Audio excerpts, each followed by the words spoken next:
Hello and welcome to the Tough Girl podcast, which is all about motivating and inspiring you. I'm your host, Sarah Williams. Today, I'm delighted we're going to be speaking to Jen Bricker. Jen is an accomplished acrobat and aerialist who was born without legs. Jen is currently living in Los Angeles, and her goal is to inspire and motivate others to believe that anything is truly possible.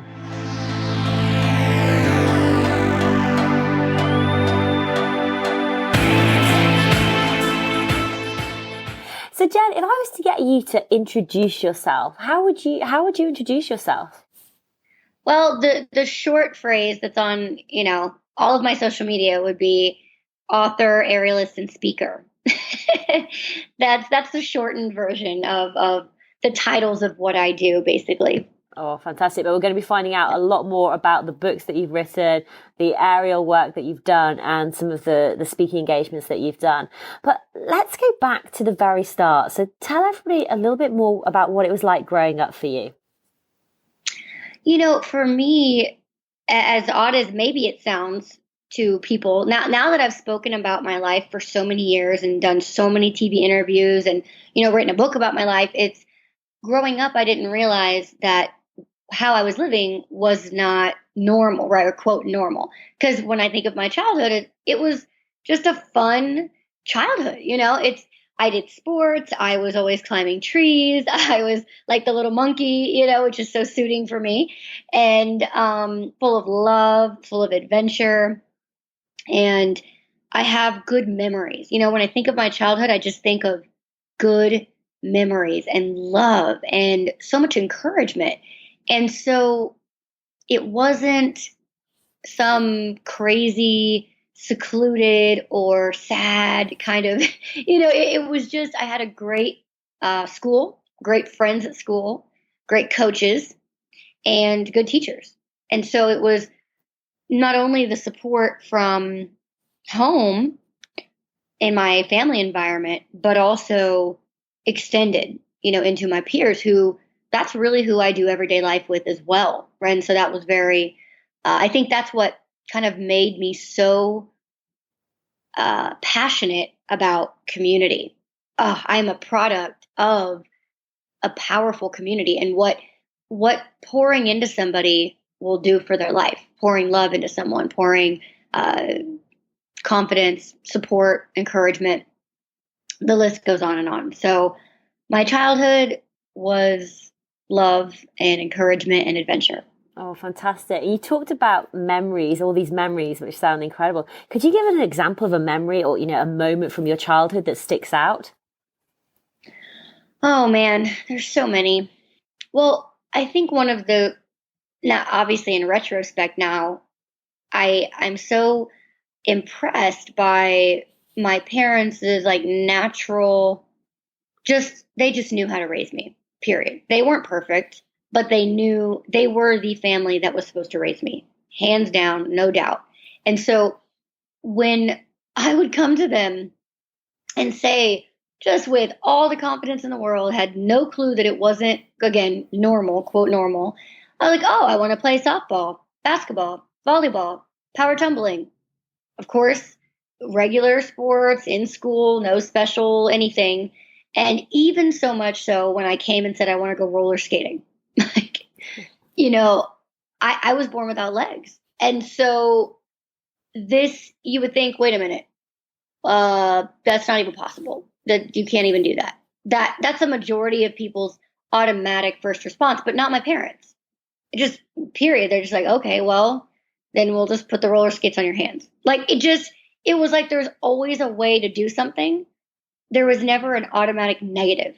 So to me, that's, again, when I was younger, it was completely normal. I did not at all understand why anybody would think what I was doing was special. In fact, I didn't get it, and it was irritating.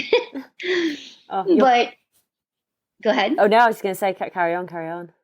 Yeah, but so they didn't discourage anything. And to me, discouraging isn't just an outright saying no. It is also, if they would have said, well, maybe, I don't know, that's kind of dangerous, or how are you going to do that? I mean, isn't that kind of hard, isn't it?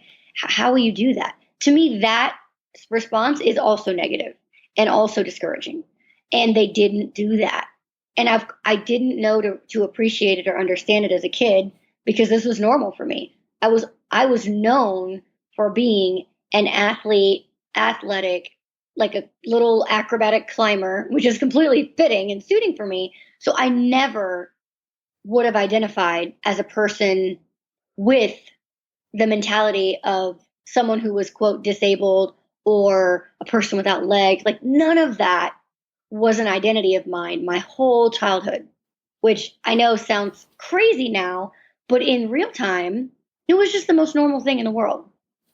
Your parents just sound phenomenal. Just the love and support and the encouragement and the can-do attitude. When did you find out that you were adopted?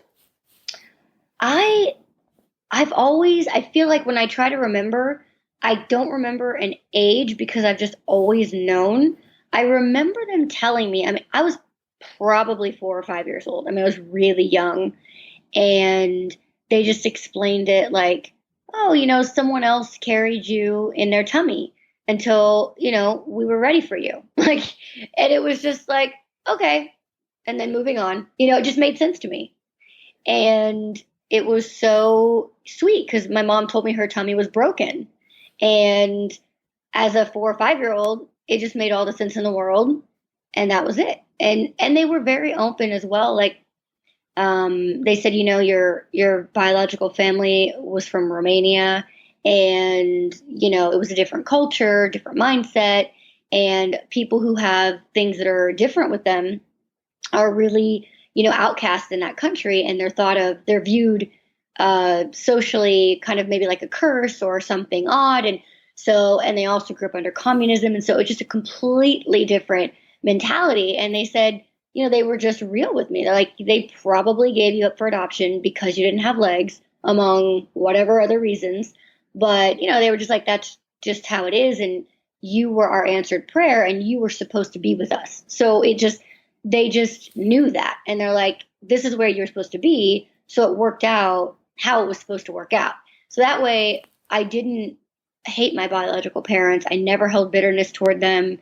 It was just, I think because they were just nipped it so young and were so honest, it just deflated any chip on my shoulder that I would have had or any bit of animosity toward my biological family. And thankfully so, because that's a heavy weight to carry.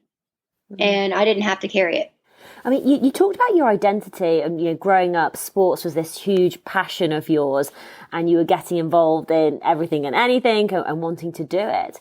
Did that identity ever change? Was there ever a moment where you suddenly thought, actually, maybe I shouldn't be doing what I'm doing? No, certainly not as a kid. I was just, when I look back and think about it, it cracks me up. I mean, I really honestly did not. It's like, of course I knew I didn't have legs, but it just didn't fully register.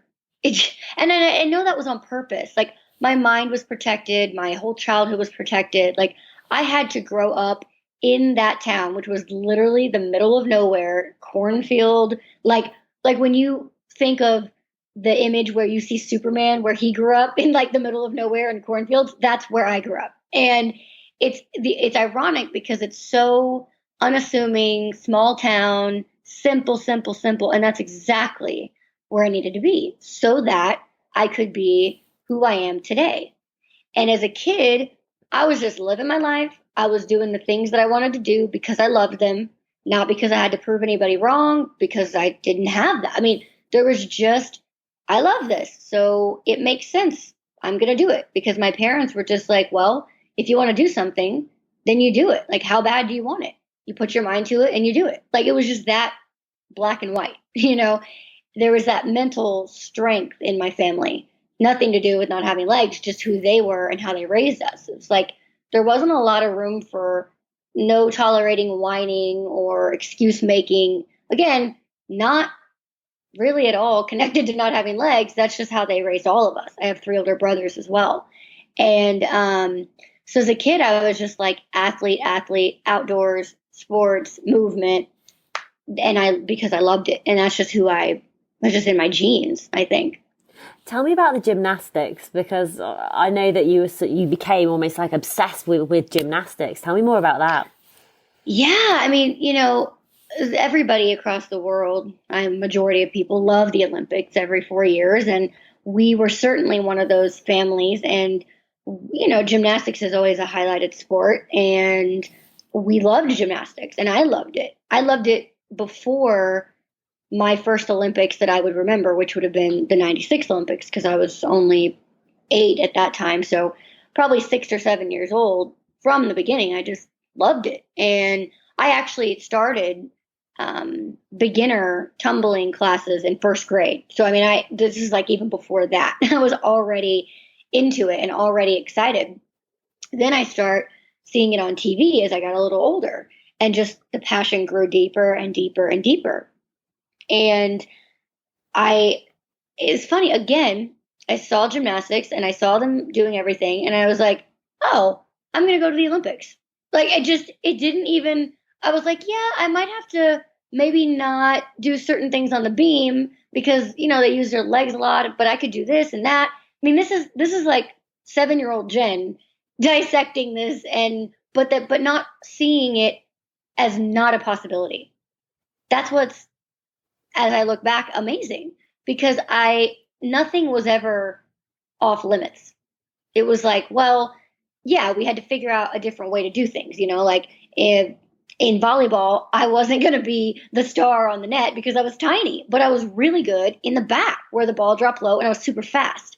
And in basketball, it was like, well, I was good at stealing the ball because I was there, I was at the height.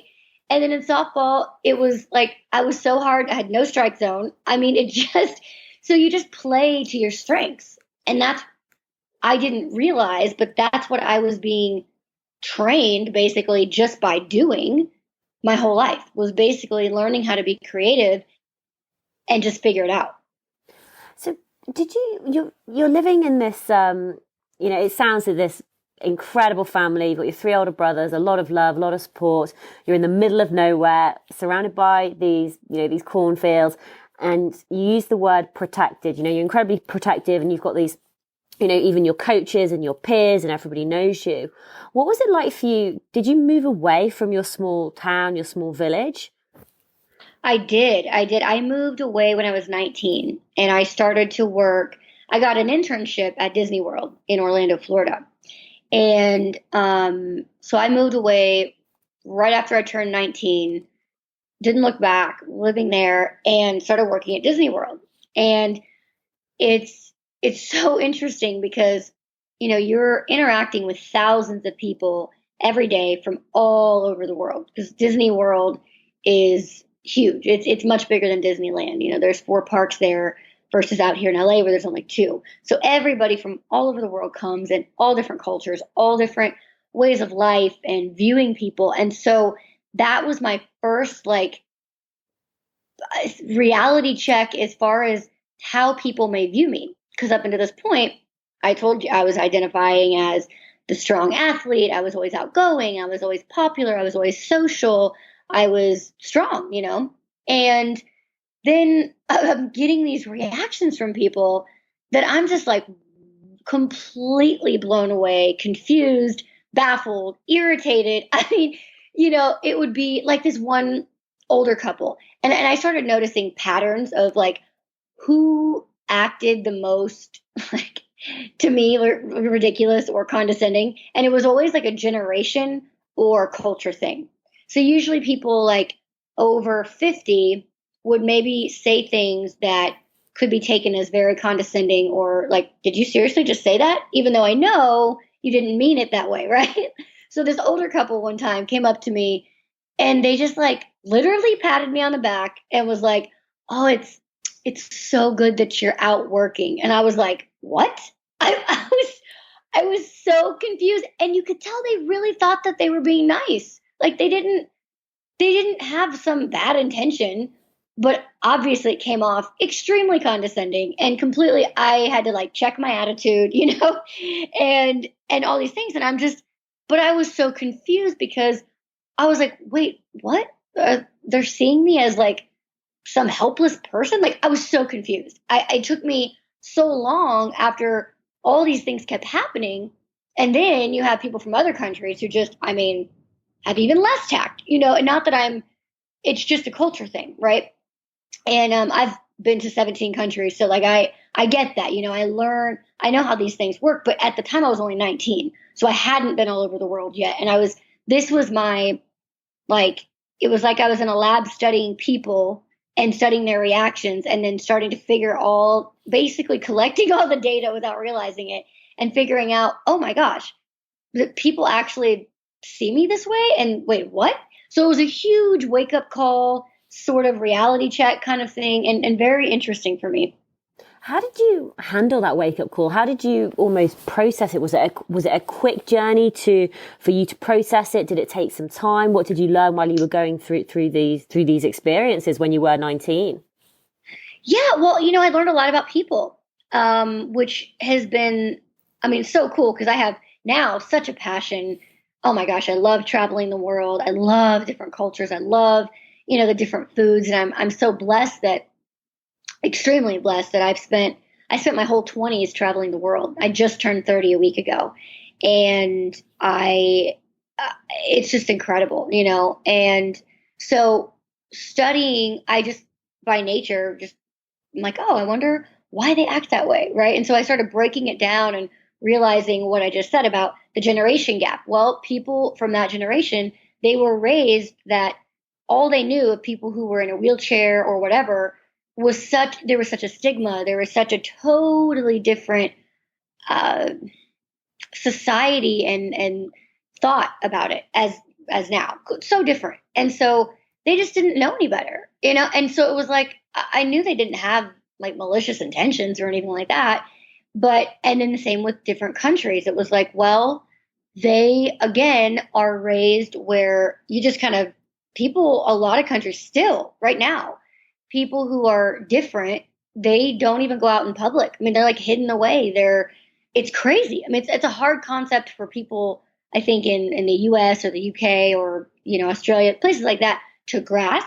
But there are still those societal norms, right? So I started learning a lot about how people would react. And it was a huge, I think the biggest challenge for me was to keep my emotions together because it would be so irritating. Like I would get so irritated. I'm like, are you really, like, you have no clue. Like you're literally telling the most physically active person this, that you have no idea my life, what I do, how I am. And you can't explain it. Like if someone thinks I can't even open a door by myself, you can't explain to them what I do, that I'm an acrobat, an aerialist, and all this stuff. It's like completely over their head. They're not going to get it. So you just like let it go. You know what I mean? And I just learned so much about people's behaviors and then myself, my challenge was, Jen, this is your opportunity. Because really, when I meet those people and have the interactions, that right there in that moment, even when I'm super irritated by what they just said or how they acted, that's the teaching moment.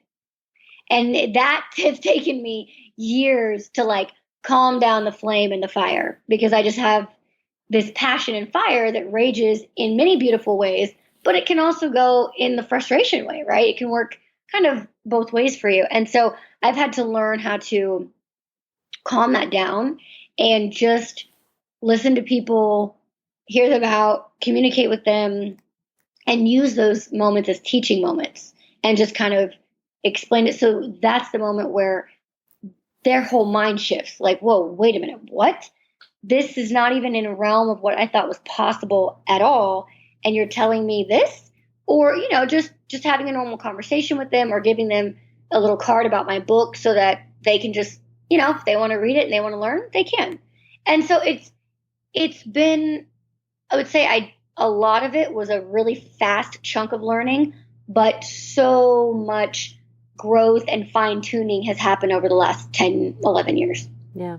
One of the things that you talked about there is, giving people a card for your book. And I love the title of your book, Everything is Possible, Finding the Faith and Courage to Follow Your Dreams. When did you decide to write a book? I think it was 2014. It was put on my heart, and I knew that God was telling me that this was the right moment, because there were certain things in my life that I could talk about freely, and I knew that that had to come first before I could write a book, because I wanted to be completely open, completely real, completely transparent in the book. And you can't do that if there are certain parts of your life that you don't want to talk about. And so I knew it was the right time. It was really on my heart, and it was just definitely the right time.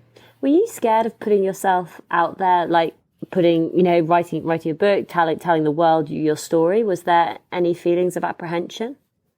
I think as it got closer, like once the book was sold, once we had started writing it, there's so many things that happen before the book actually comes out. So once it was getting close to actually coming out, the funny thing is, I was more angsty about my family and people that I knew reading it versus people that I didn't know. Far more. Like, oh wow, this is so real. I mean, this is the inside of who I am, and so having people who know you, I don't know, it was much harder having that reality versus the millions of people who don't know me. I get that. I get that. How did you decide on the title, Everything is Possible?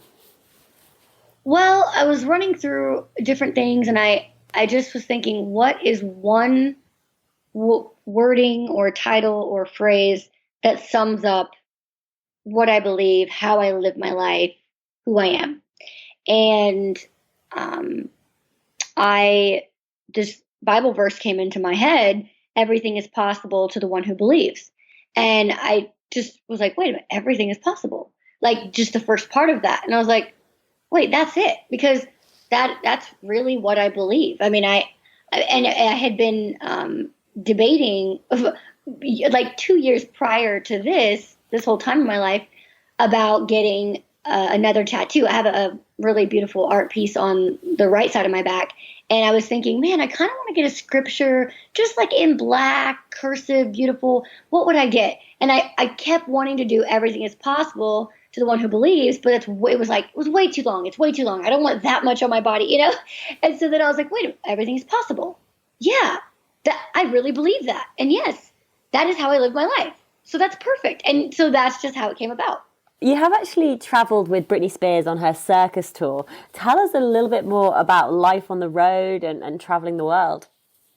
Oh, yes. It's so crazy. I mean, I had just became an acrobat and an aerialist in 2008. So I just entered the entertainment world. And my first performance was like summer of 2008. And then that was my first trampoline performance. I had my old partner, Nate. He and I created this amazingly technical, just super difficult trampoline act. Now, when I say trampoline, most of our minds go to these trampolines that we grew up with in our backyard that are circular, and the bed of the trampoline is black. But these trampolines are rectangular, 12 by 14 feet, and you go very, very, very high. These are like $10,000 trampolines. And so one wrong move, I mean, 1 degree off, and you're just going to fly right off this thing. And so it's very, very, very, very technical, especially when you're doing a duo, when you have 2 people on the bed. So that was our first performance summer of 2008. We also created a silk act, the aerial silk act. So it's the silks that hang from the ceiling, and you perform and you twist and you fly and you do all these things. So we did both of those. And that didn't happen until November of 2008. And then the next year, 2009, bam, I was thrown onto the highest grossing tour in the world as a featured act, touring with Britney Spears all over North America, all over Australia. And the pressure was so intense. When I first got on the tour, I would say it took me at least the first 10 shows to calm down a little bit. I mean, it was just, we would enter we'd go out into the arena with these black cloaks. And I mean, thousands of people, sometimes 20,000 people in the arena where you're performing.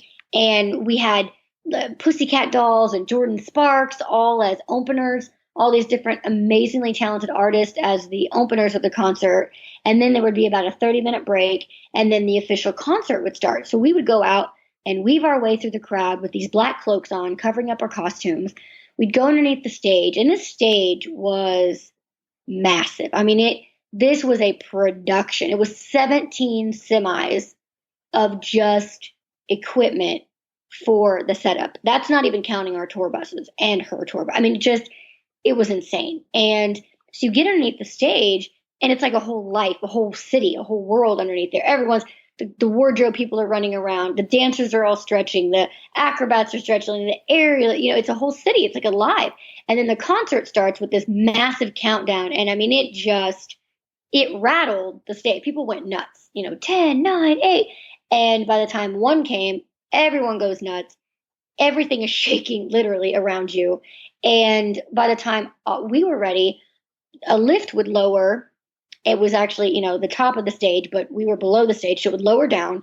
Nate and I would jump on it. I always rubbed his head for good luck because all the guys had to shave their heads for the tour. So I'd rub his head for good luck. We would be lifted up, and I was in my wheelchair on the stage because it was I went up on my chair.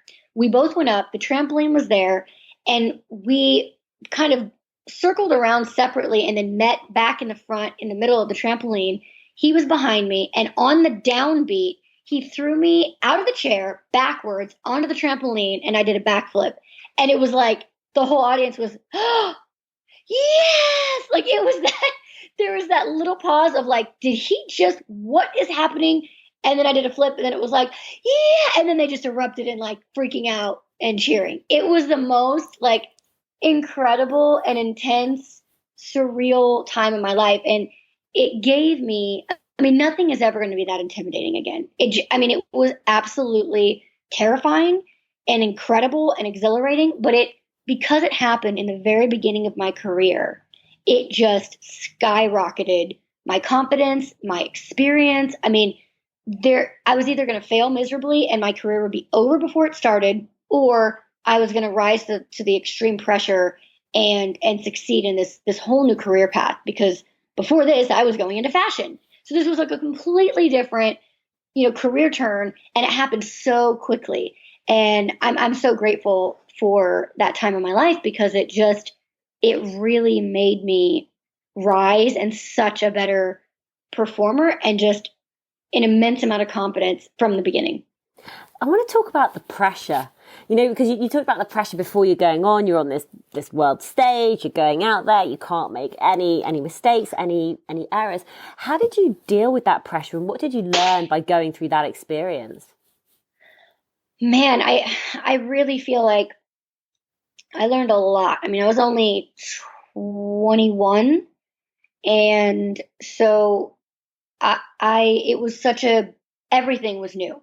Everything about that was new. The being on tour, the being on the road, not only being on tour, but being on the highest grossing tour in the world, having paparazzi follow you, having, VIP access to every single place you want to go, people wanting the tickets. It was just insane. The whole culture of, the entertainment industry, which again was all very new for me. I'd never lived that life. And before every show, I would take that black cape, drape it over my head, find a quiet corner in whatever arena we were in, and I would pray, and then I would visualize every single piece of the performance.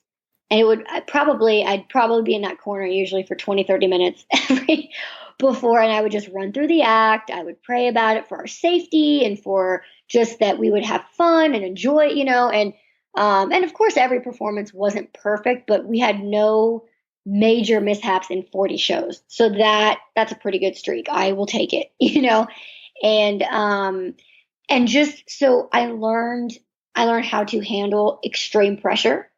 I learned, and that right there translates into every part of your life. Literally, I don't think since then and I don't think there ever will be, there has never been that much pressure on, especially a performance, but in anything in my life, And so, because as a performer, it's not if something's going to go wrong, it's when, right? So, throughout my performing career, when their music was having problems or there were technical difficulties or whatever, it was like, no big deal. Like, it makes you learn how to roll with the punches and how to, I mean, we commanded an audience of 20,000 people sometimes. And so now as a speaker, I think that also has helped too.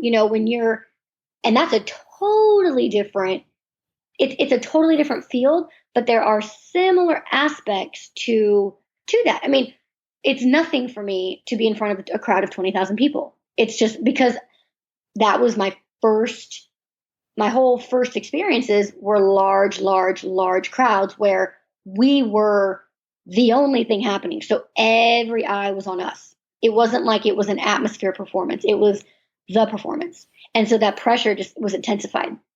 And so you learn how to rise to the occasion, how to be calm, even when everything else around you is completely chaotic.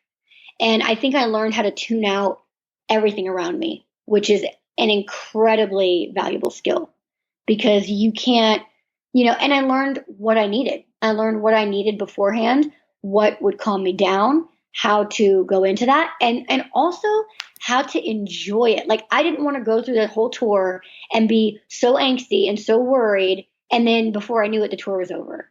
I wanted to really take it in and soak it in that very few people in their entire lives ever get to experience what I experienced. And I experienced it at such a young age. And it really helped me. In your book, you've written down a dream list. Could you just share a little bit more about the dream list and when you started writing down your dreams or your goals?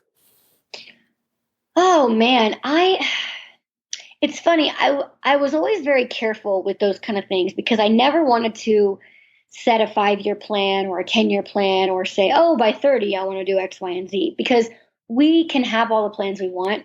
And then life happens and it can completely go in a 100% different direction.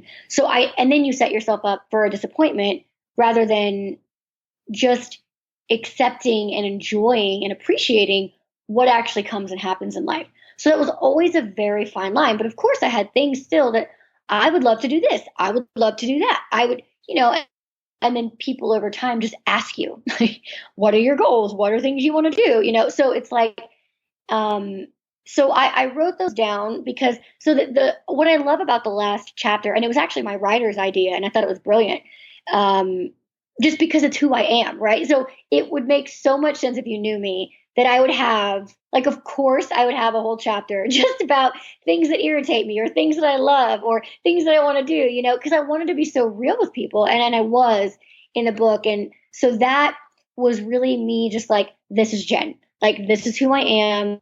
This is what my heart is, And so throughout, like I said, traveling throughout all my 20s, I developed such a passion for travel. So you'll see in the book, I want to go here. I want to go there. I want to visit all the countries. I want to do all the things, And I think that will always, travel is travel is my currency. So even when I'm married and have kids, I don't want that. That's not going to stop. Like that. For a lot of people, they're like, oh, Jen, well, it's good that you're traveling now because, before you have kids and get married. And I'm like, please, I want my kids will also travel, and I will marry someone who wants to travel, because it's changed my life. And so a lot of my goals are always oriented around traveling because it really changed me and opened my eyes and just made me flexible and more relaxed, and so many beneficial skills, I think, just that translate through your whole life. And I still, I've been to 17 countries and there's 17 more that I want to go to, and experience that with people that I love. So can you tell us which country stands out? So, was there a moment traveling when something incredible happened or something challenging happened or something that just sticks in your memory? Oh my gosh. It's hard to narrow them down, but as of now, so I just, not even a month ago, got back from Austria and Prague. I had a speaking gig in Prague, and I flew out 2 weeks early as an early 30th birthday gift to travel and vacation throughout Austria. I had friends over there that I met up with, and that country stole my heart. I mean, I 100% fell in love with Austria. The hills, the nature, the grass is literally a different shade of green. I mean, it blew my mind. The people, all the people are lovely, and the food, and it's just, I fell in love. I fell in love with it. I also loved Thailand. I really loved, it was on one of the islands, a small island. And I had a gig in Malaysia. And so, again, I made a whole Southeastern Asia vacation for 19 days and saw Malaysia and Singapore and Thailand. But Thailand stands out. Costa Rica stands out. And Tokyo. I really enjoyed Tokyo as well. And I'd say probably a really cool, challenging, and incredible moment. Last year, I was in Beijing, and my friend and I went to the Great Wall. And we literally had like a 3-hour window to get this done. So we getting there, like going up to the wall is like, a hike and adventure. Then you get on the wall and it's a hike and adventure, right? I mean, this is super old structures and just incredible. And so it was like the Amazing Race. I mean, my friend and I, at one point, the quote ramp was, I mean, the most steep, dangerous angle. And she's like, I'm like, I'm not safe in this. I got to get out of my chair. She's like, get out, bail. So I just get out of the chair. She pushes it, and we just walk, and walk up the stairs and the ramp. And then we get to the Great Wall, and it's just like, amazing. And we just park my chair and leave it because it was useless to be in. It was like dangerous to be in my chair at this point. So I'm walking, and then we go up these little towers, you climb up the stairs and you get up to the viewpoints. And again, a culture thing, right? Like people are like taking pictures, and they're like literally clapping. Like it's just hilarious. I'm over here like I'm surviving because this is like we were 3 hours nonstop of walking and up and down and uneven, and this and that. But it was so incredible, like just incredible. And one of the things that I am known for, which is why the cover of my book is me doing my overextended handstand. When I'm in a foreign country or just even in a new city, I always do. It's kind of become my signature thing is this overextended handstand that I do. And so I got epic handstand shots on the Great Wall of China.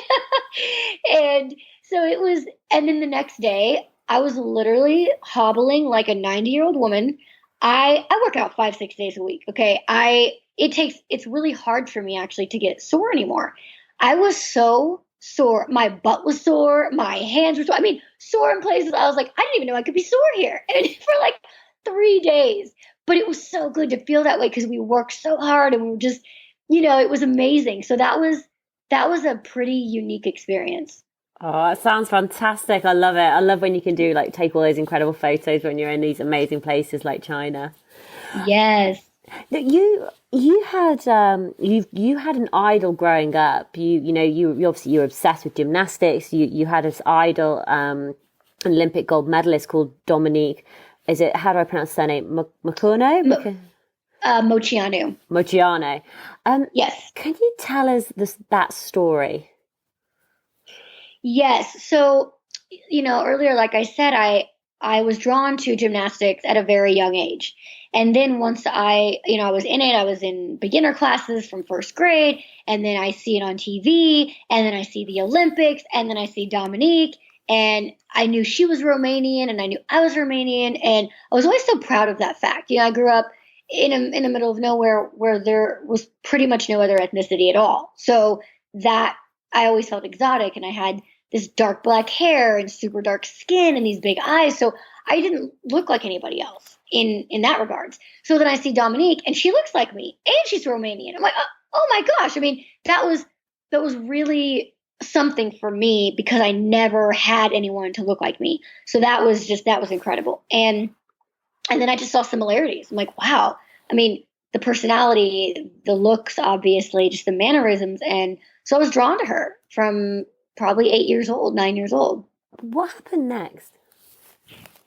So that was, again, young, loved gymnastics, growing up, had her book, everything like that.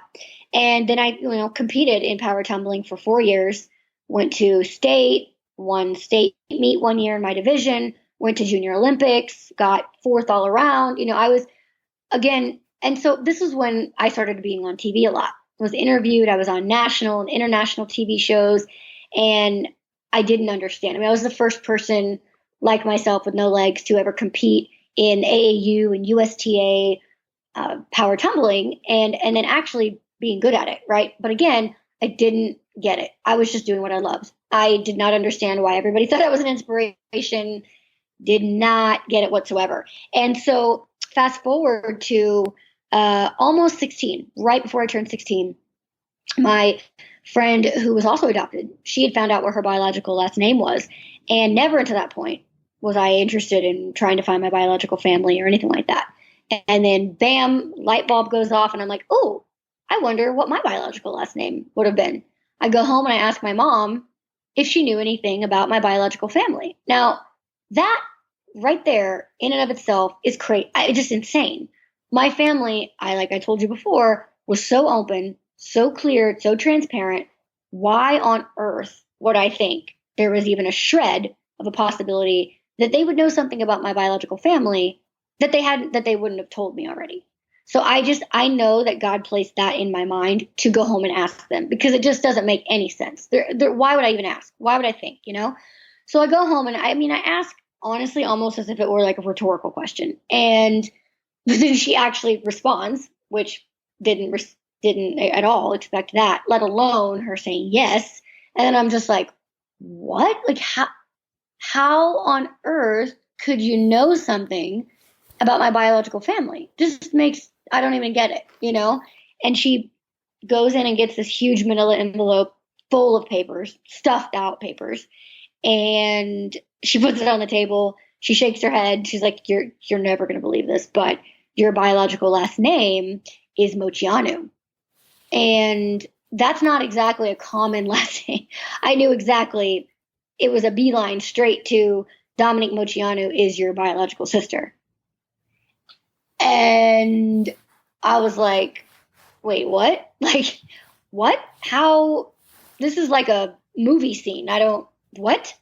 So my mind's going crazy on the inside, but then everything starts falling together and piecing all at once. Like, oh my gosh, that makes sense. Well, that makes sense. Well, that makes sense because I watched her. I thought we looked alike. Oh my gosh, but then also you're just like shocked and how can this be real? And so of course, immediately I wanted to meet her, and I go online and I look at her website and I see pictures of her. And then I discover I have another sister, and she's younger than me and looks identical to me, like straight up like my twin. And I'm just like, oh my God, now I have two sisters. So I'm even more motivated to meet them. And, but I knew that it had to be done with finesse. It had to be, you couldn't just call her up and say that. They're going to think you're crazy, So it was, a long story short, it was a 4-year journey that failed attempts of, planning things to contact them and then falling through. But in 2007, the very end of 2007, December, I was successful and had gotten Dominique's address through my uncle, who was a private investigator, of course. And so he helped me, and I sent a package, my heart, basically, of photos, copy of the adoption legal documents, and a carefully written letter. And I got a response right before Christmas from Dominique, and it was a positive response. And then we all met, Christina, my younger sister, me and Dominique, all met in Ohio, where Dominique lives, in May of 2008. So it was insane because, like I just said, my career as an acrobat and an aerialist had just started that year. I just met my sisters that year. My whole life changed in 2008. on multiple levels. And so it was amazing. What a year. Yeah, what a year, 2008. And we met, and it was just, I mean, on one hand, like surreal and insane, but on the other hand, normal and natural. And we all had the same voice and like the same foods. And I mean, it was just, like twins reunited kind of things, and they were immediately my sisters, but it's been since then, which God, I can't believe we're going on 10 years.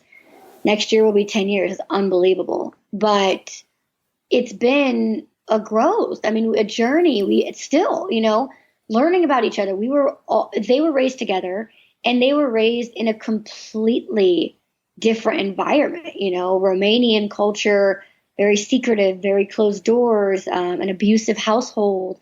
And I was literally raised on the other end of the spectrum. So those differences we have are directly results of our childhood, how we were raised. And so we have to work through those and figure those out and learn about each other and then be amazed at the similarities, even though we were raised in totally opposite households, we have unbelievable similarities. And that's just genes, and DNA. It's amazing. Absolutely incredible. And I know you've written about it in your book, Everything is Possible, which is a New York Times bestseller, and it has been published in, I believe, 9 languages, which is incredible. And the book's only been around for the past year? Yes. Yep. Only a year.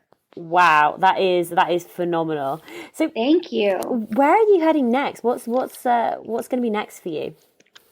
Well, so what I do now, what I have been doing, I suppose, for several years is traveling around the world. And the reason I've been doing that is because of acrobatic and aerial performing, and also speaking came later in my life as well. So it was kind of first just the acrobatic and aerial, then the speaking got added into the mix. Then the book came out. So now I do, kind of this package thing. Sometimes I just speak, sometimes I just perform, but a lot of times I'll do a speech, a performance, and then book signings as well.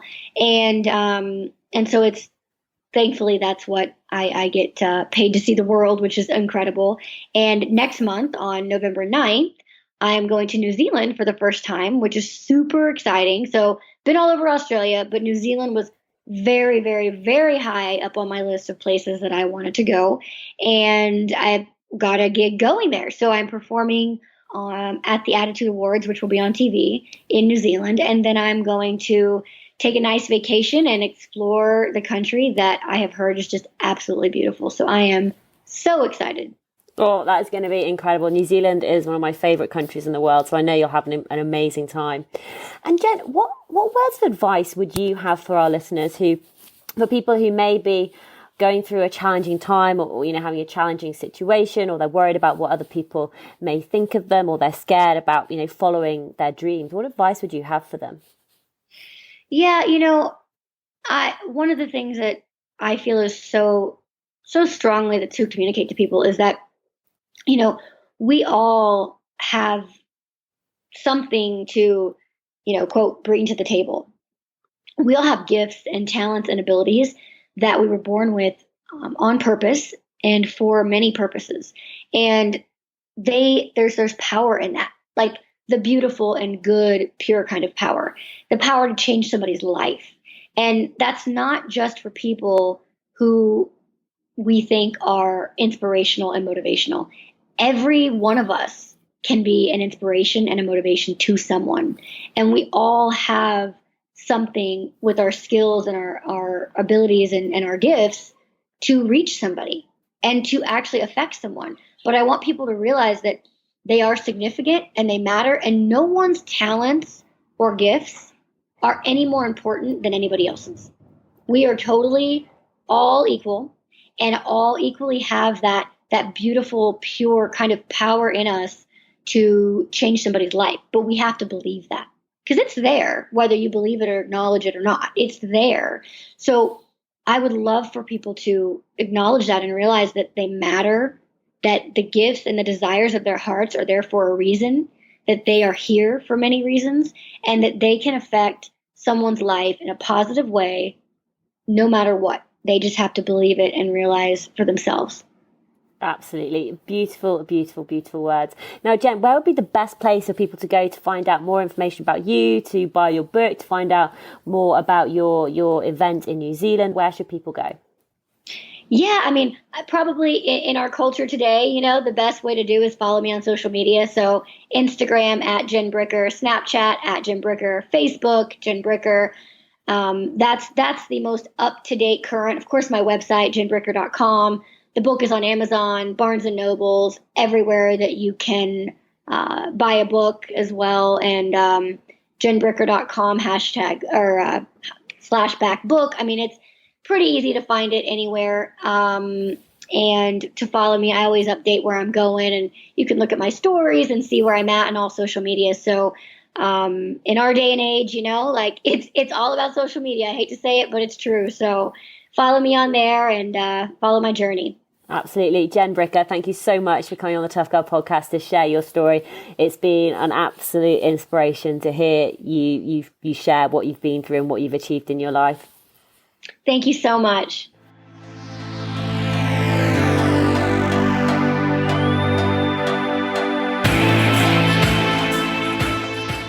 Hey tribe, how are we doing? I hope you're all well and have had an amazing week, whatever it is that you have been up to. We are now in December. Oh my goodness, the final month of the year, the final month of 2017, the final month to really finish off those final goals that you wanted to tick off and achieve this year. Because before you know it, we are going to be in 2018. The clock is going to strike midnight and it is going to be the 1st of January 2018. But December, or the beginning of the month, is always a very exciting time for me because I get my money in from Patreon, which honestly just makes me incredibly happy. And we've had a number of new supporters, new patrons. We're now up to 141 patrons, which is epic. I would love to reach 150 patrons by the end of the year. So if you haven't thought about becoming a patron, then please do. I received a lovely email from a girl who's just become a patron, and I'm just going to read it out to you because it also links into something else that I'm changing with regards to with regards to closing off the Tough Girl tribe to patrons only. So I'm not going to mention her name, but it goes like this. I saw your post about closing off the Tough Girl podcast to non-patrons, and it was the motivation I needed to finally get around to supporting you. I've been meaning to do it for a while, but using the excuse that I'm trying to save money for my own adventures. But I want you to know that I massively appreciate all you do and love the podcast. It's one of my goals to one day do something awesome enough to be on the podcast. So thanks for the reminder to become a patron. Thanks for all the work you do. My contribution isn't much, but I hope it helps you to keep going. So obviously, absolutely amazing. I think there's just like one thing that I want to say to everybody is the final line. Like, my contribution isn't much, but do you know what? It really, really is. It makes such a huge difference. I cannot. I sometimes feel as I'm saying it over and over again, but every little counts. It really does add up. Whether you are becoming a patron for $1 a month, $5 a month, $10 a month. It really, really does add up and makes a massive difference. So I just want to do a couple of shout outs to some of my new patrons. So Sally Clements, Joanne Kelly, thank you so much for becoming my patrons in December. Massively appreciate it. Abby Fitzgibbon, you're a total legend. Thank you for increasing your pledge. That's truly awesome. Thank you, Candice Weiss, Rebecca Moritz, Cheryl Emoto, Ellery Smith, Abby, where's the rest of them? Stephanie Cook, Evie Atkins, Ellen Rynell, Amy Henson. You guys are all absolutely fantastic. Sienna Fallon. Now, I don't know if that's Shauna Fallon or Sienna. I'm going to say Sienna, Seanna. Thank you so much as well for becoming a patron. Thea Gordon Rawlings. Total legends. Thank you so much. I feel as I'm repeating myself, but it makes a massive difference. So thank you so much for supporting the Tough Girl podcast. So a couple of things there that you may be thinking, whoa, what is going on? What is going on? So last year in 2016, I started a closed Facebook group for the listeners of the Tough Girl podcast, and it has grown amazingly. There's now around 1,600 members. There's always people wanting to join, but it's getting to that point where it is getting, I'm personally thinking, it is getting too big. And once Facebook groups get too big, they lose that intimacy, they lose their connection. So from the 31st of December, the Facebook group is going to be closed, and the only new patrons or new Facebook members that will be allowed to join are new patrons. So you need to become a paid supporter of the Tough Girl podcast, which you can do through Patreon, patreon.com/Tough Girl podcast. And you can donate $2 a month, $5 a month, whatever it is that you want to contribute, because it makes a huge difference to funding the running costs for the podcast, for my time, for the website hosting fees, for everything else that is involved in putting out content. All the content I do put out is free, and it will continue to be free. But if you can contribute, it does make a huge difference. Oh my God, I've said that so many times. Anyway, guys, so that is one part of the news. I've already talked about Patreon as well. It's going to be a final push for your 2017 goals. Also coming out this month is going to be the final episode of 7 Women, 7 Challenges. This will be the ending of the year. So throughout the year, we followed 7 women from the Tough Girl tribe as they've gone about their life, gone about living their life, going after their adventures, going after their dreams. We followed them through the high points, through the low point, through the problems that they've had to overcome and solve, through massive changes through to their goals. So this will be the final episode. It's going to come out at the end of December, 31st of December, where we go back and we'll speak to the women about what they've learned about this year and what you can learn from it. I mean, the key thing from doing this was to show you listening that sometimes when you go after these big dreams and goals, it's not always easy. It's not luck. It is hard work. It is dedication. It is commitment. It is focus. And actually, sometimes things go wrong. Sometimes the goalposts change, and sometimes you just have to go with the flow. So a massive learning curve. That's a journey that we've all been able to share in, truly inspiring. So make sure you hit that subscribe button. The new episodes of the Tough Girl podcast come out every Tuesday at 7 a.m. UK time, and the 7 Women, 7 Challenges episode will be coming out on the 31st of December. So not long to go now until the end of the year. If you're looking for some help with setting your goals, then go on to toughgirlchallenges.com and search for SMART goals, specific, measurable, achievable, realistic, time-bound. So SMART goals, and how you can set some SMART goals for 2018. I've also done a daily podcast episode on this, so please do go check that out. And if you're not already, go and watch the vlogs from the Appalachian Trail. We are coming to the final 10 days to go now. Summit Day is going to be an epic. Flynn is editing that episode. It's going to be a long vlog, so that's on the YouTube channel, so go and check that out. Guys, have an awesome day wherever you are, whatever you are doing. Just have some fun, enjoy life, just live it to the fullest. And I will be back with you next Tuesday for another awesome episode of the Tough Girl podcast. All right, take care, lots of love, and I'll speak to you soon. Bye.